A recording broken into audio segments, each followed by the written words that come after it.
I think I'll go get a picture of the plane taking off. Marge, what's wrong? Are you hungry? Sleepy? Gassy? Gassy? Is it gas? It's gas, isn't it? Homer, I've never told you this before, but I'm not a good flyer. I have to get off the plane. Let me off the plane. I'm asking you nicely to open the doors. Take it easy, Marge. How about if we dope you up real good? Let me off, let me off, let me off, let me off, let me off.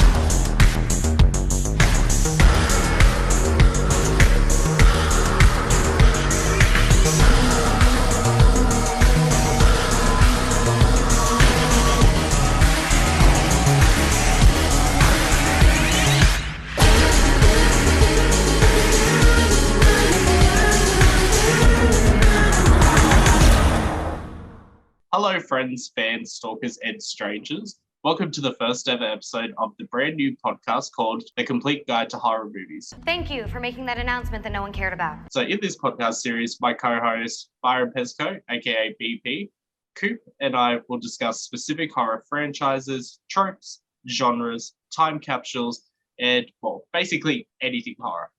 For our first ever podcast episode, we will be discussing the Final Destination franchise and how death has never looked so glamorous and creative. I found this old talking board in the basement. Those things don't work. Yes, they do. Didn't you see the movie? The movie Ouija? No one did. Please join me in welcoming my co-hosts, Coop and Byron. Happy to be here. Thank you. Thanks for having me. Anytime. So just before we get started on how this franchise eventually contributed to my panic disorder, I figured we'd introduce ourselves and why we are talking on the internet today about this specific series. So I'm Justin. I'm a lifelong horror fanatic with pretty boring day job as a marketing specialist. So in other words, I just work with data people, send emails, typical social media, yada, yada, yada. That's the weirdest explanation for anything I've ever heard. My first ever horror movie that I remember watching was Friday the 13th, all the way back when I think I was about 3 or 4 years old. But it wasn't actually until I watched The Ring in a packed movie theater all the way back in their Bucketheads that actually got my obsession going. I was petrified of that movie. And that really kickstarted my whole foray into trying to figure out why I was so intrigued with horror as a genre itself. Coop, can you tell our audience a little about yourself? Absolutely. So I'm Coop. I'm a balding customer service rep who plays guitar and loves horror movies. Like Justin said, I've known him for a very long time, and I'm very excited to be talking about horror movies on this podcast. Thanks, Coop. Byron? Hi, I'm Byron. I've known Justin since I think about year 8, and I think initially we actually bonded over Nintendo 64 games, and then Goosebumps, and sort of ever since then we've kept in touch. And then I think I met Coops around the same time at Nambucca High. And thereabouts. I think it might have been a little after, but yeah, no, I think it wasn't too long after. I think you guys had only known each other like a year or so. So, I don't know him. Yeah, me neither. I live for horror movies. I love horror movies, and I remember my first horror movie was, I think, when I was 11, watching Wrong Turn and getting it on DVD. But obviously, my dad had got it for me, and that was sort of, I guess, where the horror fan thing started.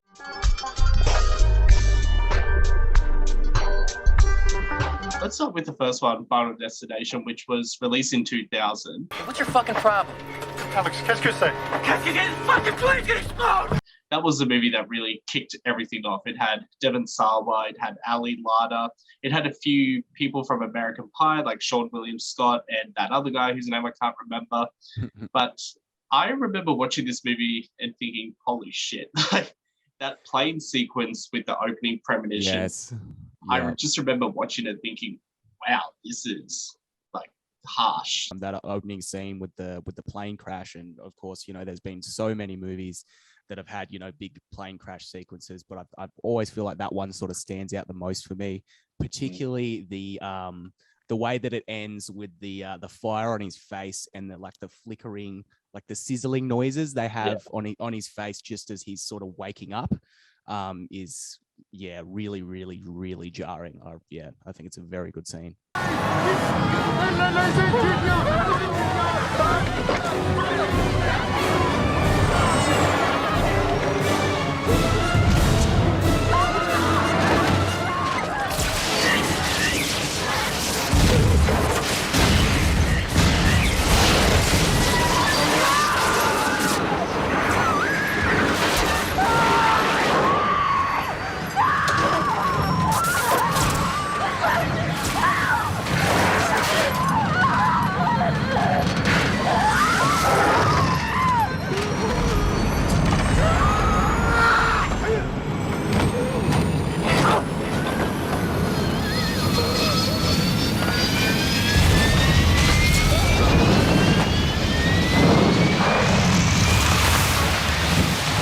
I think the CGI looks like still pretty good now. It stands up. Yeah, like I watched number 5 a couple of days ago, and they obviously do that scene again, and it's obviously better then. But I remember watching the first one, I'm like, that's pretty good for a 2000 movie, and it's quite graphic in terms of like when the plane comes apart and they just fly out to the side. I'm just like, wow, okay, it's full on. There they go. Here we stay. I actually prefer the Final Destination plane sequence compared to the 5th installment. I don't know what it is. I know that it's got updated technology because Final Destination 5 was filmed 11 years later, but I don't know. I knew that it was fake. I knew, like, I'm not saying the first one's real, but I don't know. It took me out of that element of surprise that I thought, yeah, it could have been better. Still graphic nonetheless, but yeah, the first one. Too slick, probably too slick with the CGI, and like, because obviously CGI just gets better and better, but sometimes it's almost too slick and things fall apart like butter, and it's like that's not realistic. So it could be that the fact that it was sort of maybe there wasn't as much of a budget with the first one, or that the CGI hadn't come so far that there was still physical effects involved that sort of drag you in more to make you feel like you're in the scene more than just sort of like watching really good effects.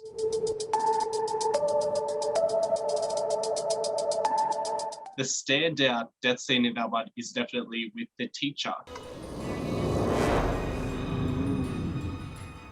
Because it was like a kind of like a Rube Goldberg like machine, like there was 1,000 different things happening, then it just ended with like the house exploding. So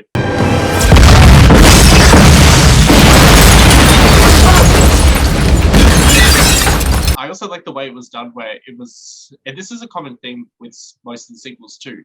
There's always one death scene where it's always like the fault of the person at hand. So she cracked open the cup, she leaked it everywhere, or the alcohol spark from the thing. Like, I just thought it was so creative and well done.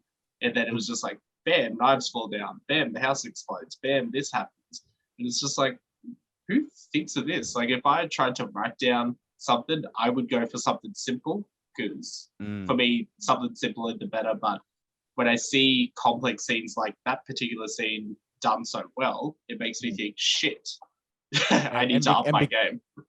Yeah, because of the way that scene's set up as well, it's like you really feel like death is something moving and stalking this person. Like, it keeps trying all these little things, and then it, there's the end result when Alex shows up to the house and all that kind of stuff.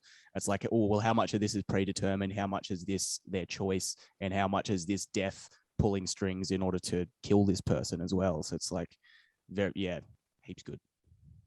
When I rewatched this movie a couple of days ago, I was actually surprised by how shocked I was with Todd's death in particular, where he gets strangled in the shower.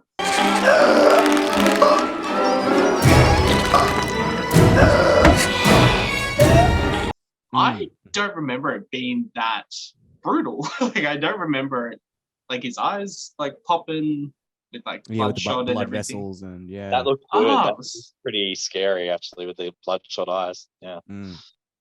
Personally, didn't make me afraid of traveling on a plane, but I always have that thought in the back of my mind when, like, even if it's just like a short flight from Sydney to Melbourne, or if I go overseas somewhere, I always think Final Destination. Like, it's just something that's always in my head, but it's not something that I've been like, get me off the plane. Like, I'm not gonna do something like that. It didn't make me Afraid of Flying or anything like that. It's probably some of the other movies probably had more of a lingering effect on how I interact with the world. I'll be perfectly honest, but not the first one. I mean, I get on a plane, but I don't really think of Final Destination that much. That's more like, I guess, with number 3, that's what I would think of, if anything, with the opening scene, but not number 1, no. Probably 9/11, if anything.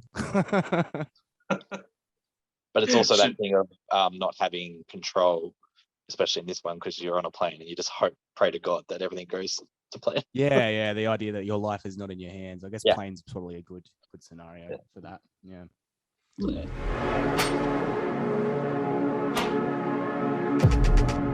Was there anything in particular that, like, either of you hated about the movie? Yes. Yep. I was hoping you were going to ask that. So it's just before one of my favorite deaths in the movie as well. But it's the dialogue by Sean William Scott just before he dies. See, I told you were next. You're dead. That's just the lamest, just cringiest thing in that entire movie. And then thankfully, half his head gets cut off, and that's good. So You're dead! You're dead! And you're taking me with you! I put 2 points in there. 1 point was, which it is like a horror cliche, and especially for horror movies. But in the ending scene, who's the guy that gets hit by the falling sign, like right at the end before the credits? Who's that guy? Oh shit! I was gonna say Slater, but that's Saved by the Bell. But that scene's so set up that you know something's going to happen when the sign goes up, and then he's sort of standing in frame. No. Billy's Sean William Scott. Hang on, I've got, what have I got? Yeah, I've got this up. Carter? Yeah. Carter. Yeah, but it sort of sets it up. He's like, see, I escaped death. And you sort of know, because the scene's sort of set up perfectly. It's real on the nose with that, isn't it? Yeah. I find that really sort of cliche and just a bit sort of like it's all good, and then all of a sudden he's like, so I've been thinking about the list, and it's like, where did that come from, and how we just already just fucking tunneling right into this ending. I told you were next, man. Stop it, Carter. The only other thing I had on that film, because I hadn't seen the first one in so long, when that film ended, I was like, so what's happened to Alex and what's her name, Claire? I just thought it was odd. It's sort of just like, she obviously, what happened with her? She got pushed out, didn't she? She was in the sequel. Yeah. But what happened was, like, it was kind of weird because it was sort of based around Alex the whole time, the whole movie. Yet the movie just sort of ended after he got hit by the sign, the other guy. And I was like, there's not going to be like a thing about him. And then the second film, we'll talk about that later. But yeah, I just sort of thought it was a bit weird that it just ended like that. And I was like, okay, I guess it leaves it up to the viewer. I guess the idea with that was the fact that it's like it doesn't skip you, it just starts again. Because Carter would be, after everyone's been skipped, then it's back to him again, and they're just going to have to keep going through it. I think that was sort of the idea with that.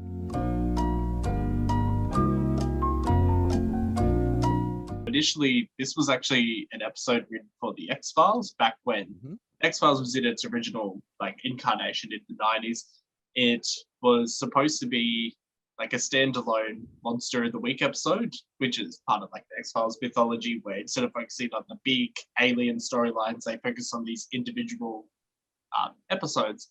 Unfortunately, it didn't quite work out for the writers, so they took it to New Line Cinema, who decided to adapt it into a feature film.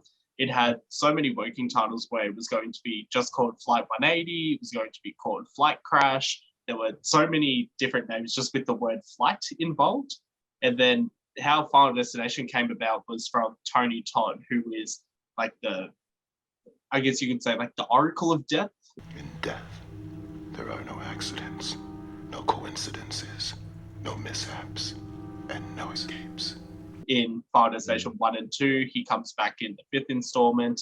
He's also the voice of the roller coaster in number 3, which I didn't know until I did not know that either. Wow, okay. Like the devil voice? Yeah. Wow. Get tired. Yeah. There's a specific quote in the movie where he says everyone ends up on their final destination or something like that. Don't quote me on that entirely, but that's where they took the title from. God, it's a good thing they did. Yeah.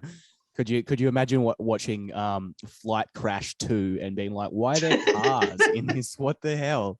It sounds like some shit PS2 game or something.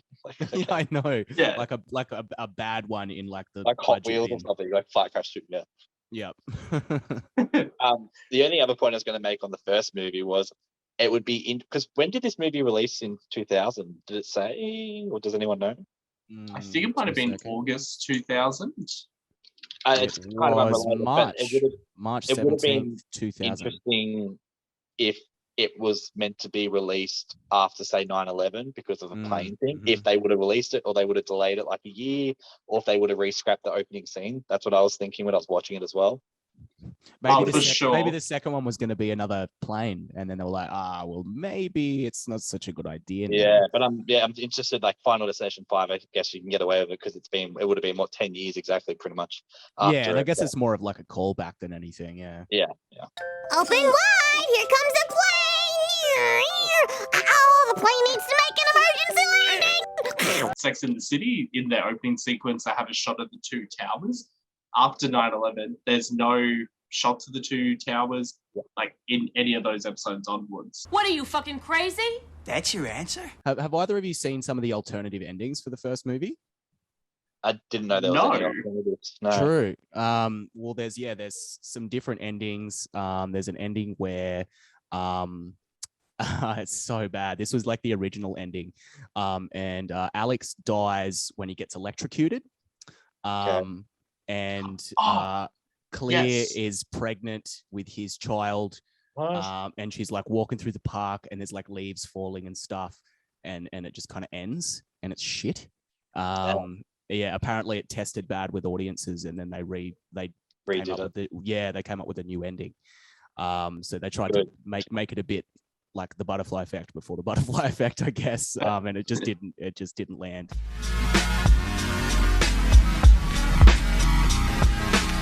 Towards the ending of the movie, where it's a part where Clea nearly dies because she nearly gets electrocuted with the whirly-dirly clothesline and everything.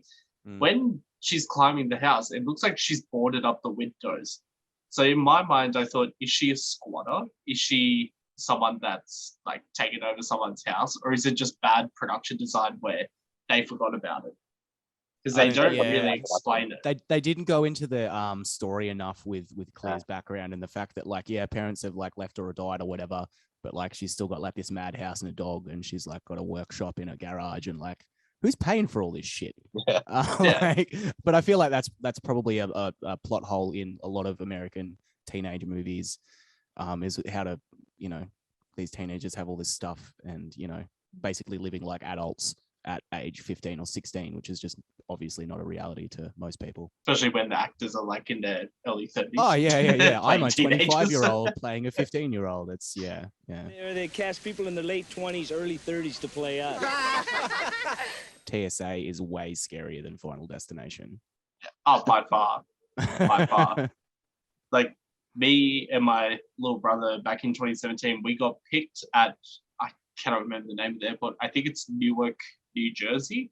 It's the least popular New York City airport. Michelle Visage would love it, but we were waiting in line and my brother was only 13 at the time, but he knew all the rules because I would like stress it upon him every single hour. I'm like, don't take food, don't put food in your bag, don't leave this in your bag, take this out of your suitcase, you've got to eat that before we go to the airport. So he followed all those rules. Then we got singled out by TSA. They're like, you need to come with us. And I was like, oh, okay. She's like, now. And I was like, oh, fuck, okay. Like, shit. So we walked and she's like, we've got an express queue just for parents and their children. And I was like, why did you say that so threateningly? Like, They do that all day, make people shit their pants and then just be like, oh, here's something nice. Oh, thank God. Honestly, they should just do Final Destination 6 TSA.